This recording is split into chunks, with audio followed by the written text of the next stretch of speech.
Welcome to the Emotional Eating Unwrapped podcast. I'm your host, Alana Kessler, an emotional eating and weight loss coach for women looking to fall in love with eating, create healthy attachments with food, and lose weight sustainably. Hello, and welcome to another new episode of Emotional Eating Unwrapped. I'm your host, Alana Kessler, and today we're going to talk about something that doesn't get said enough in the healing space.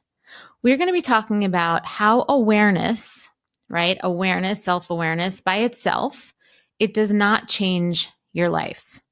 Okay, and I know this can be controversial because so much of personal growth focuses on becoming more self-aware, and I actually believe that self-awareness is such an important part of personal growth and of healing. But here's the truth about self-awareness. You can understand something. You can understand why you overeat. You can understand why you self-sabotage. You can understand why you lose trust with your body and still be stuck in the same patterns. Because awareness, what awareness really is it's a light switch. It helps you see the room that you're in, but it doesn't move the furniture around the room. Okay. Awareness actually takes you from dark to light, but it doesn't move things around, doesn't change the context, doesn't change the infrastructure. And that's where a lot of women get trapped, especially the ones who are intelligent, especially the ones who are high achieving, introspective, because you have done the work. You have spent time and effort and energy understanding. You probably see your patterns really clearly, but they keep repeating. So today I want to talk about why awareness alone can actually keep you stuck and what actually moves you forward. Okay, so let's get into it. Awareness. Okay, awareness, it feels good. I love an aha moment. Love. I think that feeling of like clarity, something that you didn't quite understand or that felt like resistant inside you, confused, and then you just get clear and there's awareness, and that feels amazing. It gives us control. It gives us language. But sometimes awareness becomes a way of staying in your head. It becomes a way of analyzing instead of feeling. And that's something that I was definitely a victim of living in my head, of being so smart, the ability to describe something, but not really be able to feel it, not be able to have that awareness translate into change. I can't tell you how many women have said to me, I know exactly why I binge. They can recall to me an entire situation. They could tell me why they binge, right? They're like, I'm stressed. I was lonely. I just had a huge show that I performed in, and I was, and I went from being really high to being really low, but I still did it, right? Like all the time I hear this. And that's because intellectual awareness, it doesn't reach the nervous system. It doesn't rewire the body and the patterned belief systems, right? It keeps you observing. It keeps you observing your behavior instead of experiencing what's underneath it. Okay, that's really important to hear. Okay, intellectual awareness keeps you observing in your head instead of experiencing what's underneath, which means that you're feeling the experience in your body. So think of it like this. Awareness is like looking at the locked door, and embodiment is finding the key. It's finding the key and being able to walk through the door.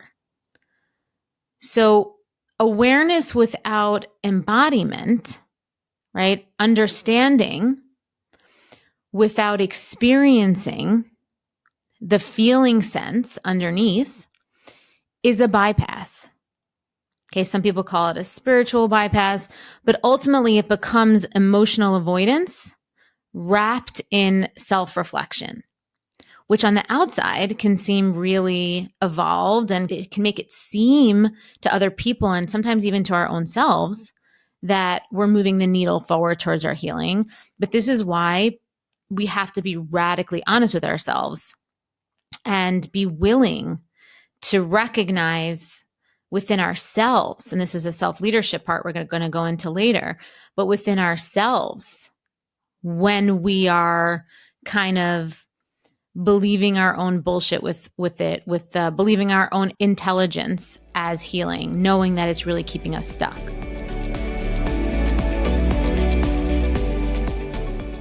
You've built a good life. From the outside, it looks like you have it all together.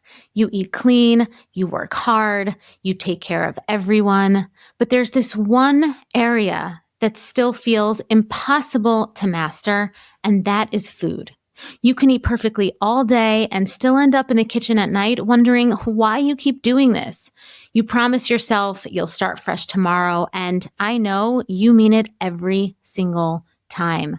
But the cycle, it always finds its way back, especially when you're stressed, when you're overwhelmed, or when you're just tired of being the one that's holding it all together.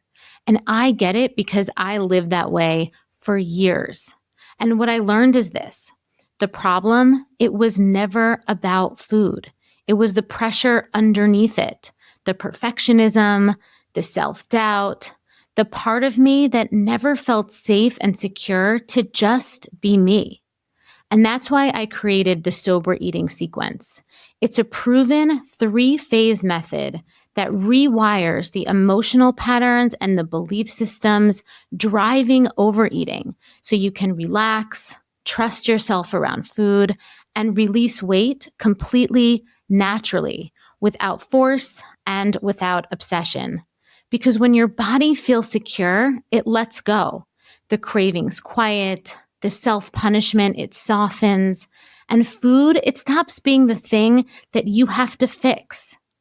This is not another plan. This isn't another rule book. It's a revolutionary transformation for your nervous system, for your body, and for your identity. So join the sober eating movement today.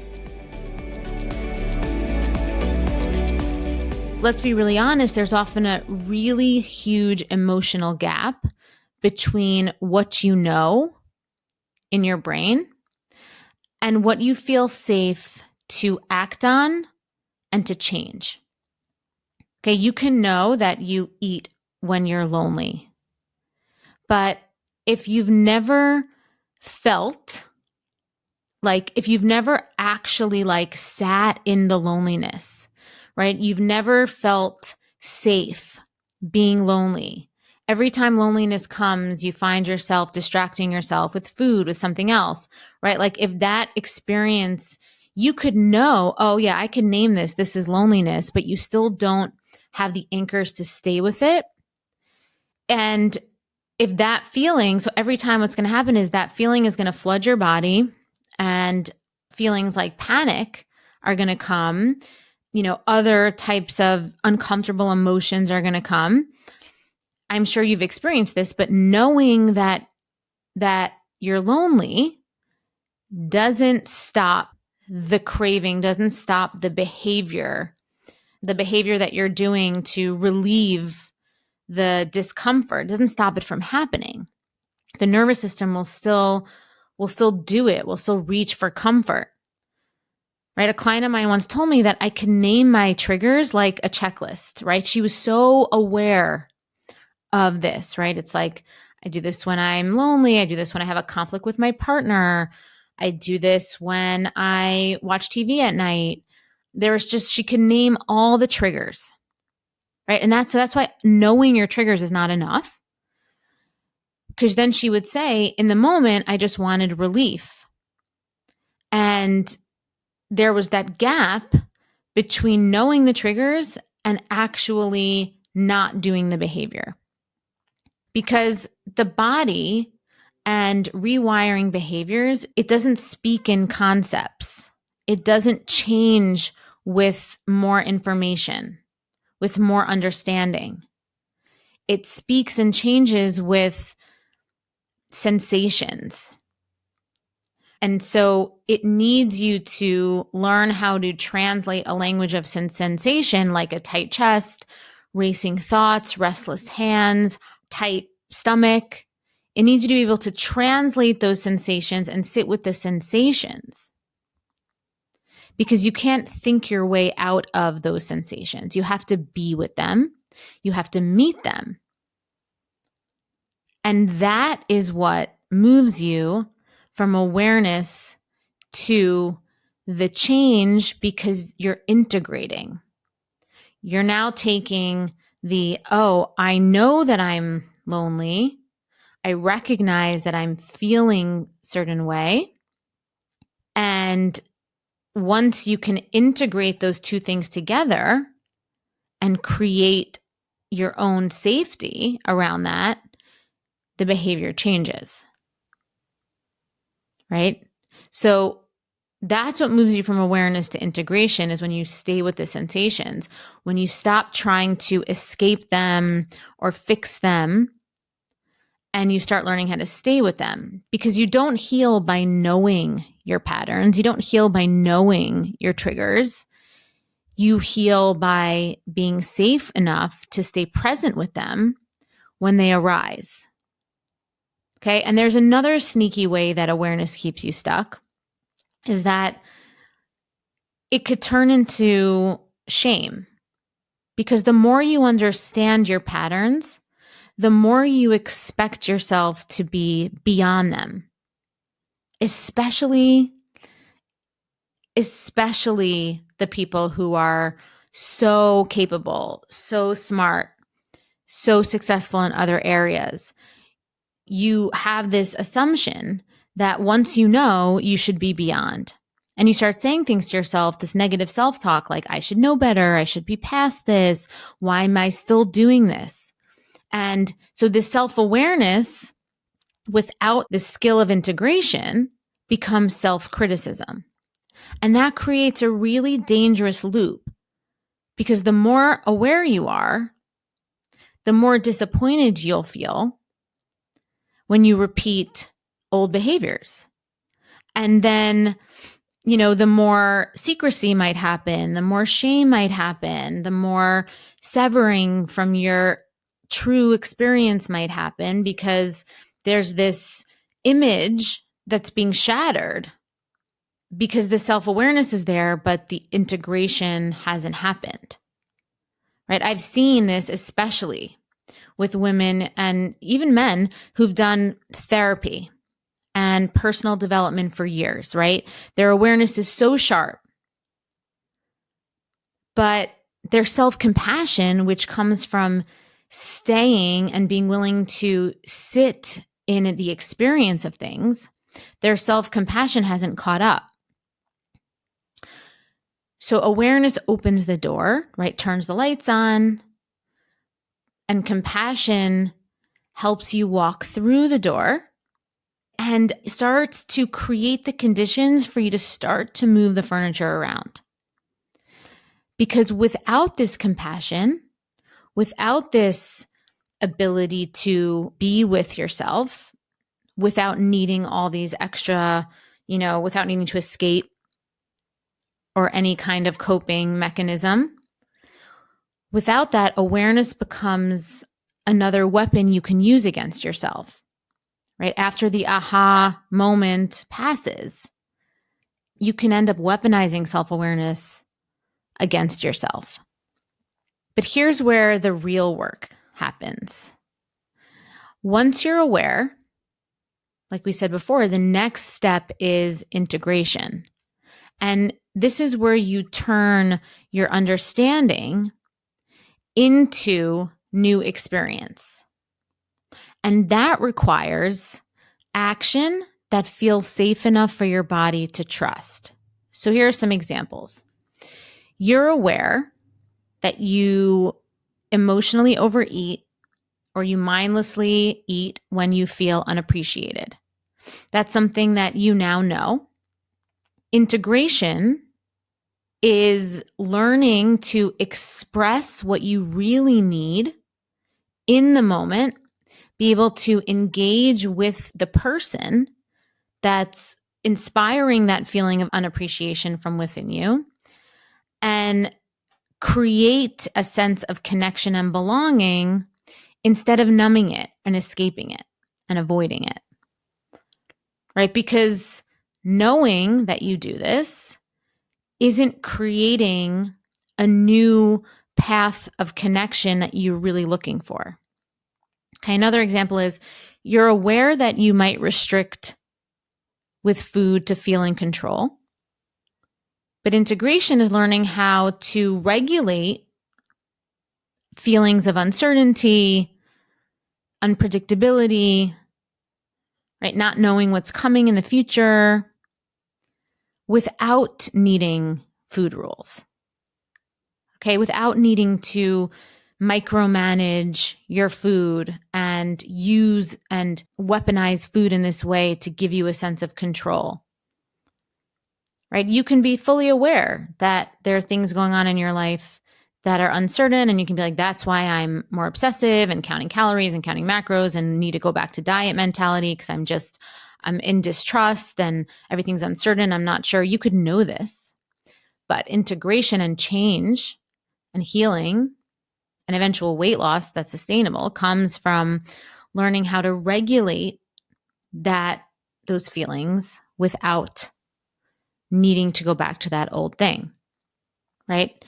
And it's so important that you recognize that integration, it doesn't happen through force. It doesn't happen through more how-tos, more like a list. It doesn't happen through more information. It happens through repetition of being in an emotional experience and staying, right? Collecting feedback on that and growing your emotional capacity over time, right? So integration doesn't happen. There's no playbook for integration, right? You have to be willing to sit in an emotional experience, feel uncomfortable, and still be present enough to be curious enough to learn about your unique discomfort tapestry in this emotional situation is, and continue to repeat doing that and watch how your nervous system doesn't need to use the food to escape anymore. Okay, that's why I always say that this healing work isn't about doing more.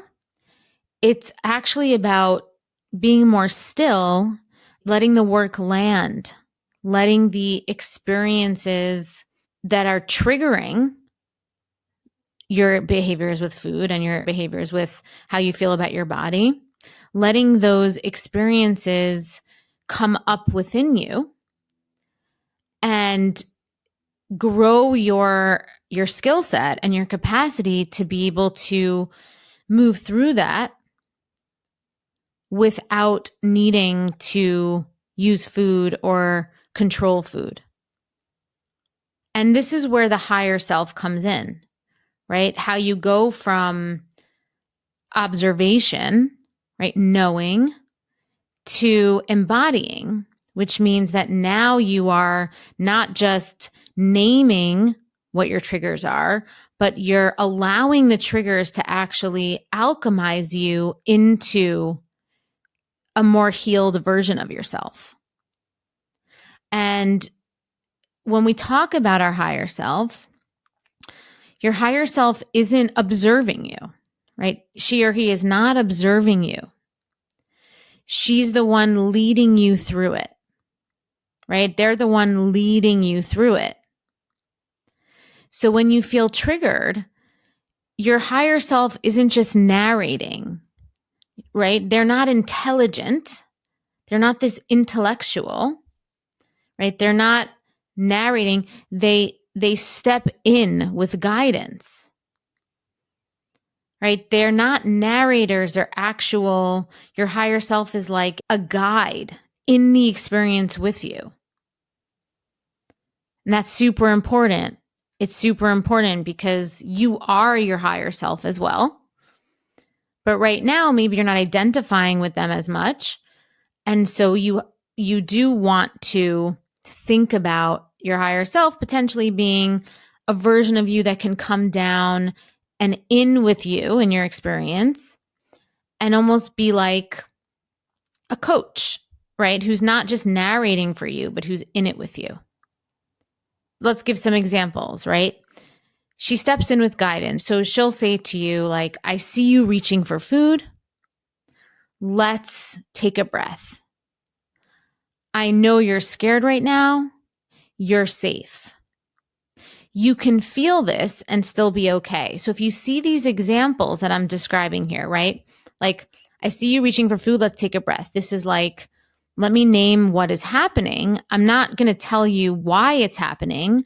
I'm going to give you a new pathway to evolve through this feeling, right? And then I know you're scared right now, but you're safe, right? When you call on your higher self and you could say like, okay, both and, right? I am feeling scared, uncertain, untrusting, and I'm safe. You're validating your own experience, which is super important to do.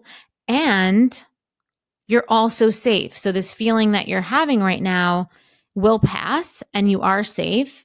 And there's other ways forward, right? And so we get to the last one, which is you can feel this and still be okay. And that's what embodiment is. Embodiment isn't feeling amazing all the time, right? Embodiment is being able to know something and be with it at the same time. That is what embodiment is. And if you think about it, right now you might be knowing, but you're not able to be being. So the role of the higher self is to truly shepherd you into being a whole person who can be both knowing and being at the same time, right? Together. Both those things could be together. And this is a practice. So the more you practice this, so the more you practice acting from the higher self, who both acknowledges the discomfort and also provides a new pathway forward that's not an emotional bypass, right? It's not an emotional bypass or not a reactive behavior.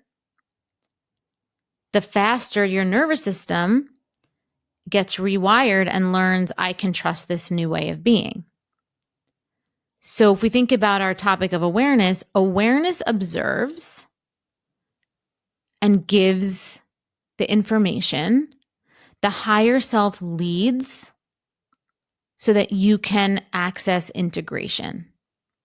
And really, the goal is for you to bring these things together and be both and realize that there's no danger in the triggers, right? There's no danger in the triggers, right? Having a trigger is not a problem.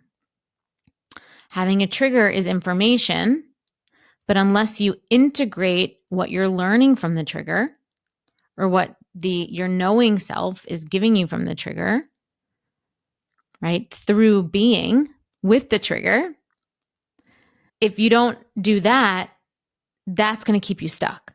So you have to be able to bring it all together. So here's what I want you to take away from today's episode. I know it was kind of a deep, out there one, but I'm just going to simplify it for you. Awareness is important, but it is the first step. It's not the finish line.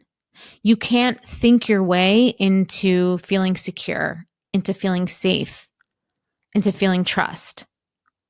You can't intellectualize your way into healing either. Okay, real transformation, real change, real healing, if that's something that you resonate with, happens when you take what you know into your body. when you move from analyzing the pattern to feeling the moment, right? When you move from labeling emotions, labeling triggers, to letting them move through you. Because awareness is information, and embodiment through integration of awareness is transformation. Okay, so the next time you catch yourself saying, I don't know why I do this, or I know why I do this, right? The next time you catch yourself saying, I know why I do this, but I can't stop. Remember that this isn't a fail. You're not failing.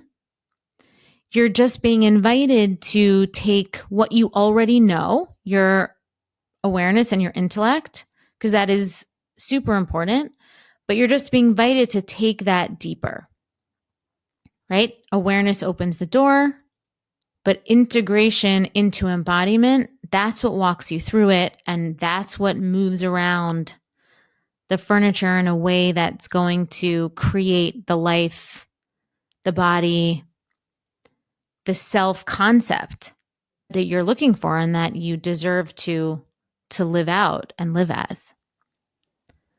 Okay? So that is all I have today.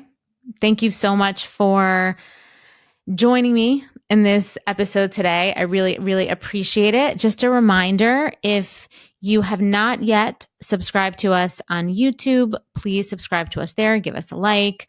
We are also on Apple and Spotify, so subscribe and like us there as well. And just a reminder, we do a monthly giveaway where if you are interested in working with me one-on-one, I do offer a free one-on-one consultation every month. All you need to do is rate and review us on Apple Podcasts. Send that screenshot to Be Well by AK on Instagram or podcast@bewellbyak.com. And until next time, I'm Alana, and thank you for listening to Emotional Eating Unwrapped.